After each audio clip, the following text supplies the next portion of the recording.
ワンピースは実在するဝမ်မီလောကမှာဒီဘက်ဖို့ဆိုတာကစလူလက်လာဒါမှမဟုတ်ကျင်းသားလားရှုပ်သူတွေက IDD ကိုစားပြီးတော့ကဘာကိုတွန်းတော့အောင်တွန်းနိုင်ကြရဲ့ဒါပေမဲ့တစ်ဖက်မှာတော့ IDD ကချက်ဖို့ကောင်းမရဲ့နဲ့တကယ်ကိုအစွမ်းထပ်ပါလေးရဲ့နဲ့ပတ်ရှင်နေညနာကြောင့်ဖြစ်ဖြစ်လမ်းကြောင်းမှားပြီးတော့တွန်းနေရကြောင်းပဲဖြစ်ဖြစ်တာမန်လောက်ပဲဖြစ်နေတဲ့အသည့်တွေအများကြီးရှိနေပါရဲ့ဒီနေ့ဗီဒီယိုမှာတော့ယူဆာကအသုံးမချပေမဲ့အစထက်နေရဲ့အထင်၅မျိုးရဲ့ပုံမှန်နေရဲ့အနေကိုပြပြပြသမှာဖြစ်ပါရဲ့ဒီ၅လုံးကဘာဖြစ်မလဲဆိုတာကိုကြည့်လိုက်ရအောင်နောက်ဆုံးအလုံးကဒီဗီဒီယိုကိုဖြစ်လာစေရရဲ့အကြောင်းရင်းတစ်ခုဖြစ်တာကြောင့်နောက်ဆုံးဒီကြည့်ဖို့ပြောလိုက်ပါတယ်ပထမဆုံးဒီကိုပြောရရင် Foxy စားတာရဲ့ no me slow food ညာအဲ့ဒီရဆွမ်းကစက္ကန့်30ကြာအောင်အရာဝတ္ထုအားလုံးကိုနှိကွေးသွားစေရပါလူတက်မဲ့တက်ရှိလေးစားတဲ့အရာအားလုံးကိုနှိကွေးသွားစေရဖြစ်ပါရဲ့အခုလက်ရှိ user ဖြစ်တဲ့ Foxy ဆိုရင် Foxy ပါရဲ့ captain ဖြစ်တဲ့သူဟာတိုက်ခိုက်ရတဲ့ Davy Fight လို့ခေါ်တဲ့ကစားပွဲဒီမှာလိန်ညာပြီးကစားသမားတွေကိုလူရတာဝါဒနာပါသူပါသူ့ရဲ့အဖွဲ့မှာအဖွဲ့ဝင်ကြီးအများကြီးရှိပေမဲ့ကဲတိုက်ခိုက်ရေးသမားတွေမဟုတ်ပါဘူးFoxy သူ့အဆွမ်းကိုလူပြတ်တယောက်လိုတုံးချနေတာဖြစ်တာကြောင့်အဓိကထင်တယ်လောက်မဆွမ်းရခြင်းဖြစ်တဲ့ ID ရဲ့နုကစားစီရလင်းတန်းဟာစက္ကန့်30ကြာပါတယ်တကယ်ပြောရပါစက္ကန့်30ကြာပါတယ်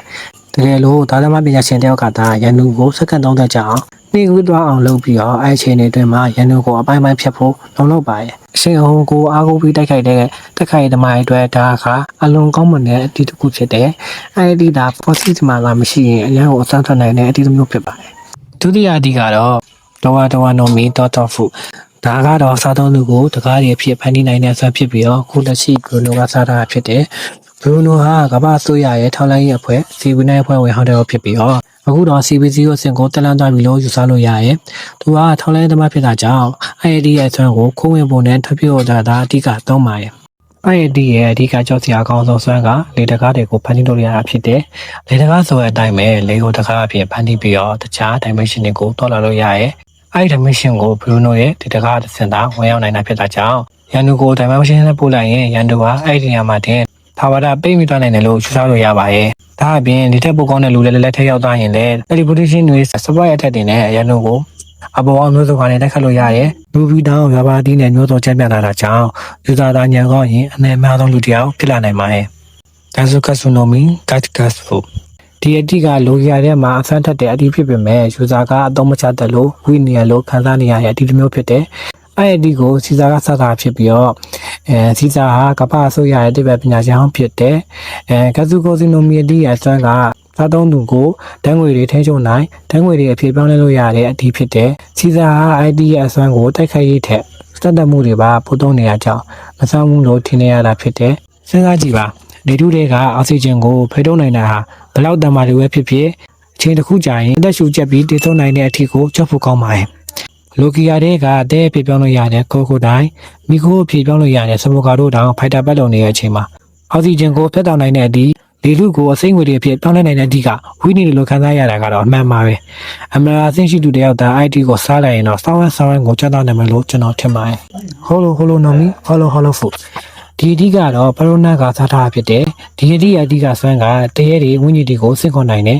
တရဲတွေဆိုတာလည်းမျိုးစားမျိုးစုံရှိပါတယ်တရဲတွေကအဓိကကျန်းစုံက negative hollow ဖြစ်ပြီးတော့ negative hollow ဖြစ်သွားတဲ့သူတွေ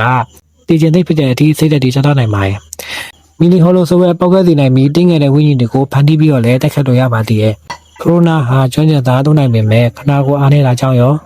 အကြောက်လုံးကြီးတာကြောင့်ဥစောအနာယူရခါရတာကြောင့်ထင်တယ်လောက်အဆမ်းမပြတ်နိုင်ဘူးလို့ထင်တယ်ဘိုးနာဟာစေဘန်းဆိုင်ရာတွေကိုပဲအထီးကတက်ခတ်မှုတွေတုံးနေတာဖြစ်လို့တခြားတက်ခတ်ရေးသမားတယောက်သာသုံးမယ်ဆိုရင်ပို့ပြီးတော့ချော့ဖို့ကောင်းမယ်ထင်တယ်။ဘာဖြစ်ဖြစ်ဒီစားလာတွေကကောက်ဆိုပေါ်အောင်ရှားပါပြီ။ကဲနောက်ဆုံးဒီကိုတော့ရောက်လာပြီဖြစ်တယ်။ဒီဗီဒီယိုကိုဖြစ်လာစေတဲ့အတီးပါမီဒီယာဒီဗက်ဖူတွေကအကျဉ်းဆုံးလို့ကျွန်တော်ထင်နေရတဲ့အတီးရှုဂါရဲ့ hobby no me hobby food ဒီအတီးကိုတော့ရှုဂါဆက်တာဖြစ်တယ်ဒေါက်ကင်ဖိုတဲ့ပိုင်းရဲ့အဖွဲ့ဝင်ဖြစ်ပြီးတော့ဒေါက်တာမင်းကုန်းရဲ့အဓိကအေးပိုင်းလက်နဲ့တစ်ခုဖြစ်တယ်။သူဟာအသက်22နှစ်ရှိပြီဖြစ်ပေမဲ့အတီကိုစားလိုက်တဲ့အချိန်ကစပြီးတော့ခနာကိုကြည့်တော့မှုဟာရက်တန်သွားလို့10နှစ်သမီးကလေးလို့မြင်နေရတာဖြစ်တယ်။ ဒီအတိရဲ့ကြောက်စရာကောင်းသောဆွမ်းကသူနဲ့ထိလိုက်တဲ့လူတွေကိုအယုတ်ဖြစ်ပြောင်းလဲနိုင်တယ်အယုတ်ဖြစ်သွားတာပဲမဟုတ်ဘဲနဲ့အယုတ်ဖြစ်သွားတဲ့လူတွေကတခြားလူတွေရဲ့မှတ်ဉာဏ်တွေကနေလုံးဝမြုပ်သွားမှာဖြစ်တယ်ကိုချစ်တဲ့လူတွေကိုယ့်ရဲ့အဖွဲ့ဝင်တွေကစားသဘောအစားလုံးမရှိခဲ့တဲ့လူဖြစ်မြုပ်သွားကြတာဖြစ်ပါရဲ့ဒါအပြင်ရှုကားကလည်းအယုတ်တွေကိုစိတ်ကြိုက်ခိုင်းစေနိုင်တယ်သစောစာကျွန်းတစ်ခုလုံးကိုဒေါ်ဖာမင်းကိုနှစ်ပေါင်းများစွာထိရုံနိုင်တာကလည်းရှုကားကြောင့်ပဲဖြစ်တယ်သူဟာအစိုးရနဲ့တော်လိုင်းသမားတွေကိုအယုတ်လုပ်ပြီးတော့လူတွေရဲ့မှတ်ဉာဏ်တွေကနေဖျောက်ပြခဲ့တာကြောင့်အမောင်တူရဲ့ပြန်မလို့ကျွန်တော်ကတင်ပြပါတယ်ဒီအတီးကရှုကားဖြစ်နေရကြောင်းဦးစောနိုင်ကခံရပြီးတော့အားနည်းချက်တွေများတယ်လို့ထင်ရတယ်ဒီအတီးကိုစပီရောစတန်ရောအားတာရဲ့သူဥပမာစမ်းကြီးလိုလူမျိုးသားစားထားရင်ဝက်မီရောတဲ့မှာ ID စားတဲ့လူကိုနိုင်တဲ့လူမရှိဖြစ်သွားမှာဖြစ်ပါရဲ့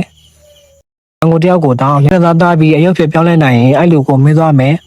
သူ့ရဲ့ဖွဲ့ဝင်တွေကစာထာဝရမင်းသွားတာကြောင့်အရန်ကိုအဖေဖြစ်လို့နဲ့ဒီပြဖြစ်ပါရဲ့အခုကျွန်တော်တို့လေ့လာခဲ့တဲ့ဇက်ကောင်9ယောက်နဲ့သူတို့ရဲ့အတီးတွေကဝမ်မီရဲ့ဘဲလန်ကိုဘယ်လောက်ထိလောက်ခံနိုင်မလဲဆိုတာကိုမြင်သာသွားပြီလို့ထင်တယ်ဒီဖက်ဖို့ဆိုတာကလည်းအတီးမျိုးစားပေါ်မူတည်နေရမဟုတ်ဘဲနဲ့အဓိကတော့ ID ကိုစားထားတဲ့သူရဲ့စိတ်ကူးညံဟာဂီချင်းနဲ့အတွေ့အကြုံတွေပေါ်မှာမူတည်ပါတယ်ရှုကားကလည်းဒုက္ခပေးနိုင်တယ်ပရိုနာကလည်းစိတ်သက်တွေကိုရချုံနိုင်တယ်စီစာကလည်းအတကြီးနေပေမဲ့သူတို့ဟာလုံးဟာတက်ဆိုင်ရဆိုင်နဲ့မှာသူ့နေရာနဲ့သူအရေးပါနေသေးပါပဲဒါပေမဲ့စဉ်းစားကြည့်ပါတကယ်လို့အိုဒါလာဒီအတီးတွေကိုအဝေးကန်အဆင့်တွေရအောင်ရေးခဲ့မယ်ဆိုရင်အရန်ကိုအနေရများသွားတာကြောင့်ဝမ်မီဟော်ကြီးဟာဘဲလန်ညံ့ဖို့ဆိုတာမဖြစ်နိုင်တော့ပါဘူးကျွန်တော်တို့တွေကဒီအတီးကိုအားနေရထင်ကြပေမဲ့အမှန်တကယ်တော့ပိုင်ရှင်နေအစွမ်းကိုကန့်တာရတာဖြစ်တယ်ငွေချင်းတို့ရောဒီအတီးတွေကအကျဉ်းဆုံးအတီးကဘယ်လောက်ထင်မလို့ထင်လဲတကယ်လို့ကြီးစုသူအနေနဲ့ဒီအတင်း၅မျိုးတွေကတစ်မျိုးကိုရွေးပြီးတော့စောက်ခွင့်ရမယ်ဆိုရင်ဘယ်လိုနည်းလမ်းနဲ့တိုက်ခိုက်မလဲကွန်မန့်မှာနေကြတော့ကြွေးပြသွားကြပါဦးဒီနေ့ဗီဒီယိုလေးကတော့ဒီလောက်ပါပဲကျွန်တော်ရဲ့ဗီဒီယိုလေးကိုကြိုက်နေတဲ့ရင် like and subscribe ပြုလုပ်ကြပါဦး See you guys in the next video